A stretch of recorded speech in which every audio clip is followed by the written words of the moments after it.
there's a prejudice, at least in the West, and maybe throughout the world, that the only thing that really exists is the individual. And that groups are some kind of fiction or maybe some kind of collection, like this dozen eggs as a group exists only as individual eggs, and it's just by chance that they happen to be in a carton together to make a dozen eggs. And that's the way people really think about it. But it's always seemed to me that that's just wrong. When Parliament or the US Congress votes on a certain law, then that group of people did something. They acted as an agent. They instituted a law. And as a result, they could be responsible for the result of that action of theirs, for the results of the law that they passed. And so that's a simple example of a group having an effect and being responsible for that effect, maybe because they knew about that effect and intended that effect. It gets a lot trickier when you start talking about collections instead of groups. Collections being individuals who are acting maybe in similar ways, but not because the other people are acting that way. So one example would be people who emit greenhouse gases. Do they cause global warming? Well, I do not have a conspiracy with the other people who drive cars. So I'm not acting in a group like the Parliament. I don't even know who these other people are. And there are no official rules we have to follow, and it's not like the majority rules. It's just a group of people emitting greenhouse gases. So it's a lot trickier to say whether that group of people can cause global warming, whether that group as a group can be held responsible for global warming. Another example that is of great interest to the Martin School and to the Uehiro Center for Ethics here at Oxford is infectious disease. So doctors might prescribe antibiotics too often. And as a result of that, we have horrific strands of the disease that are antibiotic resistant. And that creates a lot of problems for a lot of people. But it's not like those doctors were trying to create that result. None of them were. So it's not like the Parliament. And they're not like conspiring together and agreeing to do extra antibiotics. No, it's nothing like that. So it becomes a lot trickier to say whether the group of doctors can be held responsible for the result of this common practice.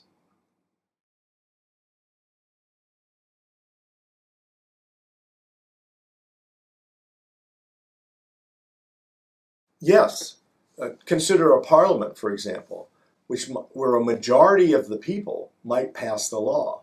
Let's say 70 out of the 100 people in the US Senate pass a law. It might be that for any one of those 70 people, they were thinking to themselves, look, even if I vote against this law, it's still going to pass. And by voting for it, I'm going to be able to rein it back and make it have fewer effects than if I voted against it and were then viewed as an outsider. So it might be perfectly reasonable for each of those 70 people to vote for it, even though the group as a whole passed a law they shouldn't have passed. I'll give you another example from a very different area. According to the reports that I read in an article by my friend John Ladd, who is a philosopher at Brown, the incident at Bhopal occurred with no one doing anything wrong. The business had its rules, it was following its rules. The Indian government gave a permit, gave waivers on some of the regulations to that business for very good reason, because they wanted the people in the town to have jobs. The structure of that particular chemical factory was fairly standard and viewed as relatively safe. And yet, little things happened along the way that all added up to a disaster when the chemical plant exploded and thousands of people in the town suffered chemical burns. I would say the company caused that. Or maybe the company plus the Indian government, because they were in collusion to bring jobs to that town. But no individual was responsible in the same way. You can't say, Gopal, who took a tea break for a minute or two and then came back to find out that it was late to stop the explosion. You can't say that Gopal did it because there should have been backups. And you can't say the person who didn't put backups did it because they were told by their boss not to put backups. And their boss maybe didn't know that backups were really necessary as much, but that's because they weren't informed by someone else. And the whole structure created the problem without any one individual being the one person we want to pin the blame on. And so that's just another example where the group can do something bad, have horrific effects, and be responsible for what they did, even though no individual in the group did anything wrong.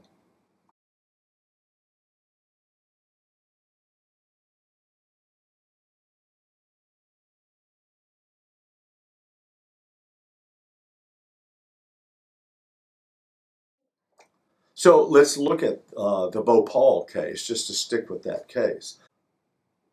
I don't think you ought to sue directly any individual in the company for misbehavior. First of all, you're not going to get much money. It's not going to help the people in the town. But also, if they didn't do anything wrong, it seems weird to hold them responsible. But on the other hand, we do want to hold someone responsible because thousands of people in this town suffered chemical burns, and they're large medical bills to be paid. So it seems to me that the place to focus is on the company. And what good does that do? Well, it does get those people compensation because this was a big chemical company that could help these people get over something that company harms that company caused. But secondly, it's going to send a message to this company. Clean up your act. Don't run your factories this way. Don't insist on the government of the country that you are going to build your factory in, that government give you these waivers of safety regulations, and so on and so on. And it's going to send a message to other companies. And it's going to send a message to business schools that train people that then go off and run the companies. That in fact, when you do something like this, you're taking a big chance.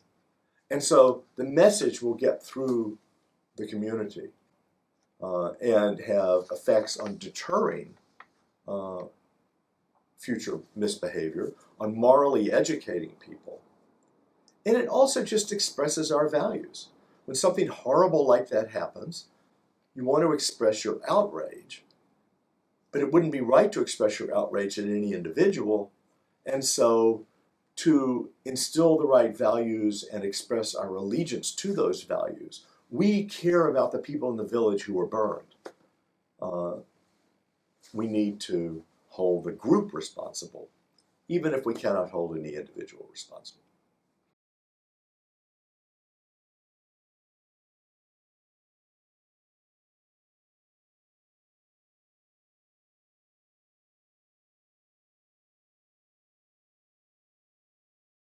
Notice in all these cases, you've got four options.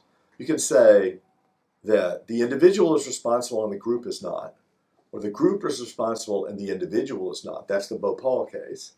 Or you can say neither of them is responsible, but then who pays compensation? Or you say they're both responsible. It seems to me this is a case where they're both responsible. The group is responsible because it was organized in such a way so as to produce a certain result, namely the death of the person that they were all aiming at.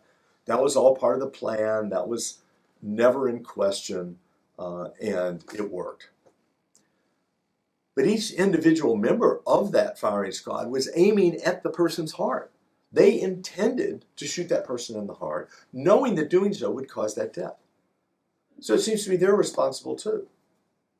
So I don't see why in that case we don't say each individual member of the firing squad is responsible and the firing squad as a whole is responsible.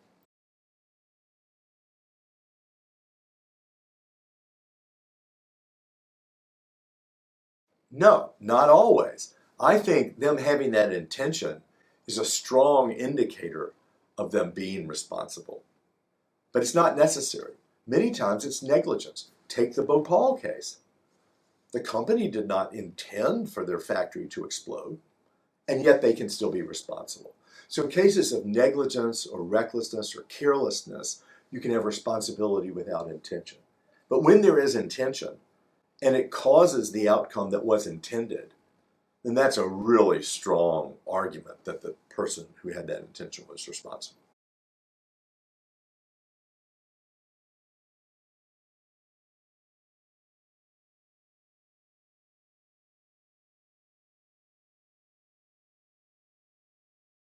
So they can be read either collectively or individually. Collectively, I agree. They, the group of emitters, are responsible for climate change and cause climate change. But I, as an individual, I don't cause climate change. If I stopped driving tomorrow, there would still be climate change. It's not clear there would be any effect at all. Now, I know that's controversial. Some people think we all contribute our little bit.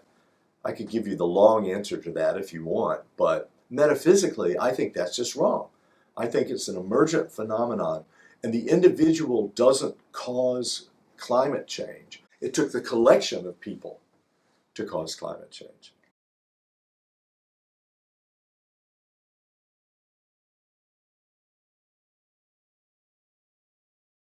So I love Derek Parti. He's a great philosopher.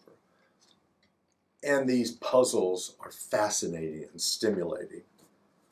But I just need a little more detail than I get from that. Why are these torturers turning the button?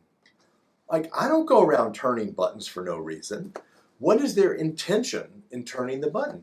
If they're turning the button a little bit because they want to be part of the group that tortures, then they're like the firing squad. But if they're turning the button because somebody said, I'll give you $100 to turn the button, and they said, well, it's not really going to do any harm, then I'd say they're negligent. They're careless. They're not putting enough weight on the collective good. So I need to know a lot more about why these torturers got into this situation in the first place. You know, philosophical examples are fun. I love playing those games. But when you look at real cases, it's the richness of the situation, not just the circumstances that the person's in, but the richness of the psychology of that person that often plays a big role in the moral assessment. And when you just say, suppose there are 100 torturers and they each turn the dial one, then you lose all that, which I think is often unfortunate when we start trying to apply these views to real situations.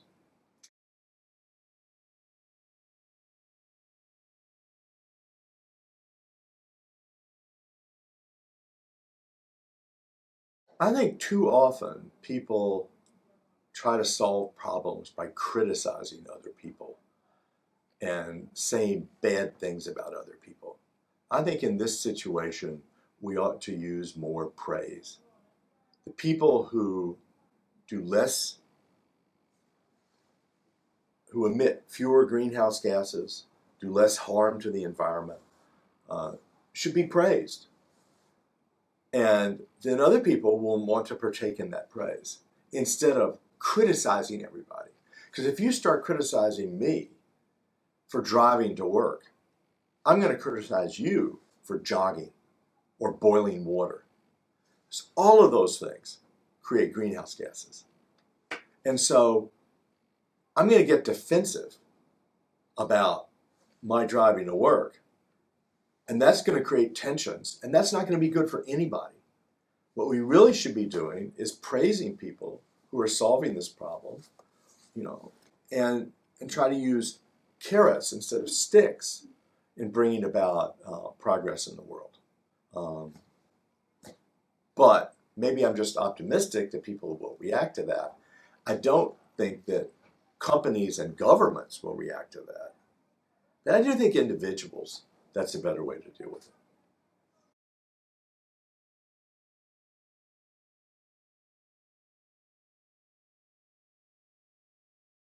Yes, in the right circumstances. The set of greenhouse gas emitters don't share any moral belief. The set of doctors prescribing antibiotics to their patients, however, do share a moral belief. They share the moral belief that doctors should be serving first and foremost their own individual patients instead of society. It's very possible that doctors share that moral belief, right? And that's what creates the problem, right? Whereas the group might share that. As a result, they act in the way they do. But it's possible that each individual doctor says, I'm not sure that's the only thing that matters. They might really have beliefs that say, sometimes I should not prescribe antibiotics to my individual patient because I know that overprescription at a larger scale creates a problem. And yet the individual doctor goes ahead and does it. Why? Because everybody else is doing it too. And so that looks like a situation where the individual doctor doesn't share the views of the group, but because they know that the group's going to act that way anyway, they go ahead and prescribe the medication. So yes, I think that the individual and the group can have independent moral beliefs. Very often, though, they have, very similar or at least closely related moral